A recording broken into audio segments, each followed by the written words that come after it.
What's up, everyone? Jason here. So I have some exciting news before we get into our subject for today. I'm adding 2 new reviewers to the channel. They will be having their own show and providing content. That'll be Jamal and Mariah. So stay tuned for that. We should be getting that in about a week or 2, I would say.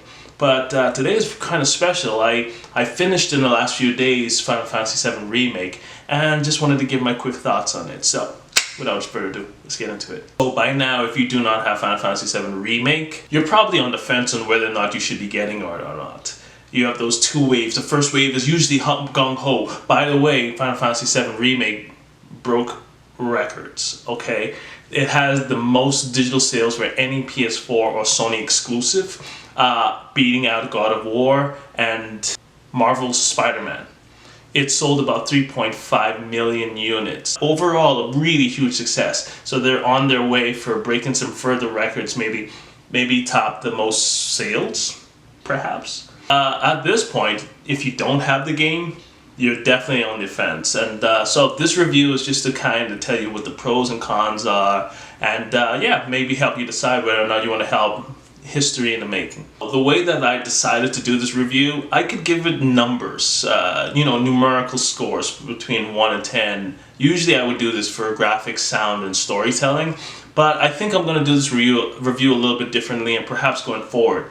It's really hard to give these things numbers, because what does a number mean to you or me? If I give something 4 out of 5, to me that's really, really good. But for someone else, I might be just like, average. I think the best way to do a review is give the pros and the cons, and usually provide the quick synopsis and thoughts. And with that said, let's get right into it. So if you do not know the synopsis of Final Fantasy VII by now, well, to put it bluntly, it's emo kid, turned eco-terrorist, turned into world-saving hero.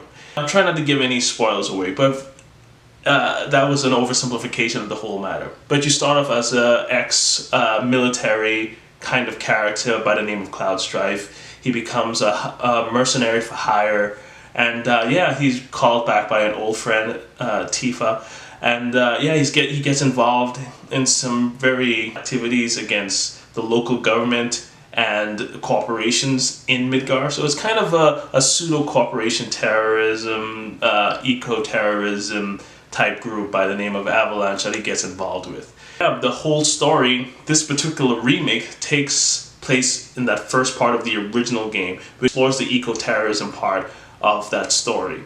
And I think they did a really good job. Overall, they fleshed out the story a lot more. The original had something like 8 hours maybe of content, and in the remake they figured out a way to stretch it out about a few tens of hours more to about 30 hours. And then when you add all the side quests and other training and fights and all these other things, I clocked in at about 59 hours.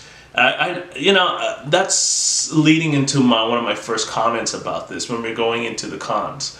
But let's talk about the pros at first. So definitely the pros of the game, it is beautiful. All right. We waited about 23 years for this remake, and I kid you not, it matches up to it's better than the pre-rendered cinematics CGI of the 1990s and early 2000s.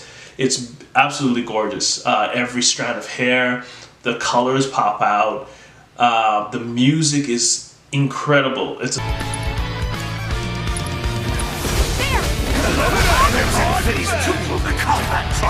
You've seen what a fraction of this machine's true capabilities.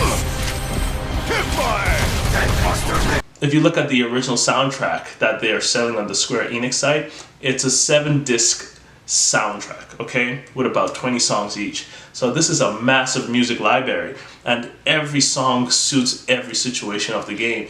And I'm glad that I didn't get bored with any themes. There was variations on themes even, depending on what's happening in the scenario.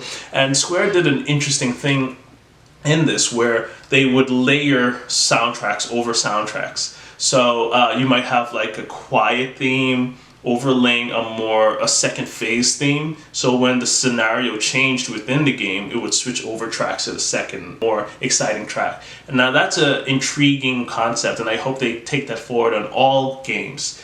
That's truly revolutionary. Another pro of the game, I think the storytelling was pretty good. And this is where it kind of gets a little complicated because there are parts of the story that are done extremely well, and for me, there are parts of the story that are a bit lacking. But overall, I'm going to put that on the pro side. Story-wise, they were able to flesh out the motivations of each character and the events that happen way better than the original did. In the long term, when you reflect back on the original, you start to question why events happened, and in this, it plays upon that a lot better, and you understand how A leads to B a lot better. And I think that's because the Japanese game makers understand their markets a bit better. Westerners tend to not think so deeply as Eastern players. So it's definitely reflected in the storytelling and screenwriting in this one. Other pros, the combat system is on point. Okay, it is actually the best part of the game, besides for the graphics, of course. The play mechanics, they figured out how to make very active. It's turn-based still. It feels, if you play the way that I played, which is using the kind of the slow motion camera thing when you hit that X button, and it turns into a much more strategic way of thinking about the battle. And yeah, I was kind of worried that it would be too easy.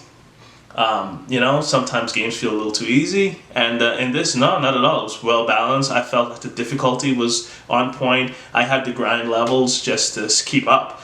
And they figured out unique ways to play with the player's strategies in head, and make them think outside of the box to defeat some enemies. So I think they really did a good job on controls, and big kudos to the fight director for this one. Those were the pros. Now, what about the cons?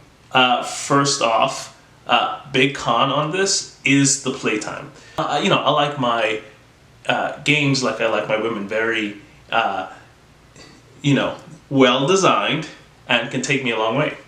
With that said, you know, it felt like there was a lot of filler in this game. You know, the actual, if you were to run the game without doing side quests, without grinding so much levels, and just use just pure tactics and like quick reactions of your, you know, maybe you're an action game player, you can get through it in 30 hours. Yeah, 30 hours is not enough for an RPG of this, you know, it's an epic RPG. The promise was that this would be a full-length game, and I feel like they exaggerated a bit on that point. They could have done a lot better. They did really well with story points on the main story, but if you're going to add filler, captivate me a little bit more, you know? I think there was one side quest where I tracked down cats. You know, that's good for a tutorial maybe, but not in the middle of the game. So, you know, it's things like that kind of left a bad taste in my mouth about the game, but, you know, a minor gripe perhaps. Yeah, I just wish that they had dealt with the side quests and the extra content just a bit better. Some characters seemed a bit unnecessary, like, although I got a real kick out of the motorcycle guy, who I will not ruin for you, but it's a really highlight of the game, really, just to see how crazy this soldier character they introduced into this game behaves. But yeah, I think they just could have done it a little bit better with stretching the game out a little bit. Second point that I didn't like about the game. I feel like in the attempts to balance out the gameplay mechanics with the materia system, they overdid it, I think. So, it was kind of frustrating to find only one type of materia throughout the entire game. It kind of made it less fun. Because the parts of the original, for instance, like the summon system, and the variations of, if you guys remember, there was an all materia in the original, and you can play around with that to do different effects for all characters or all enemies. And I guess they felt like adding too much of that would downplay the difficulty, which I'm glad they did. But I mean, just one, in this game it's called Magnify. To have only one Magnify / all materia is a bit crazy. You're kind of ruining the fun of the game. Last but not least, the one big thing that I hate about this game, it has to be the ending. I'm not going to give anything away. I'm just saying that this game has fallen into a pitfall that a lot of Japanese games tend to fall into, in that they kind of become more complicated than they need to be. Almost in a very, in a kind of clever way, try to acknowledge that there was a previous game before it, and then there were events that happened. The game becomes a little self-aware, And I thought that was pretty cool. But the way they explained it and the way that they portrayed it was a little crazy. And it felt like it hampered down the mood of the game coming down to the end. I won't spill the beans, I won't tell you what those things are, but you will know exactly what I'm talking about when you get there. And yeah, I mean, I think this is the biggest mixed feeling I have about the game is that story coming down to the end of it. The beginning of the game and the middle parts and certain events and sequences are beautifully done. Coming down to the end of it, it felt like they were kind of rushing along. They were like, okay, we need to wrap this up. Okay, now we know it's episodic. You can tell that in the story they realized at one point, hey, we're not going to finish an entire game here, guys. This is taking too long. So we'll make it episodic. We're going to throw in a few characters at the end here that we know the character. I'm not calling any names, but some bigger characters down the line, like this 2 or this 3. For instance, Sephiroth is shown quite a lot in this part, when in the original he was just, whispered. It was hinted. And part of what made the original so good, made Sephiroth such a memorable character, was that it was a build-up to get to that point. A build-up to show why he was important, why he was terrifying. He was always this mysterious thing in the shadows. And now in this part, he's kind of face first and center. You're fighting him. It's like, what? Where does this fit in the story? So yeah, it gets kind of annoying. For me anyway, because I love the original, that pacing in the original so much. But it is what it is. And but like I was saying, the Japanese tend to overcomplicate a story. Maybe their markets appreciate that, but I don't think the West is going to appreciate, mind-boggling twists that don't necessarily make sense and are open-ended, the same way that Eastern players might. So let's see if anyone else finds that they have a problem with it. Please leave a comment if you agree with me or you disagree with me. I don't know.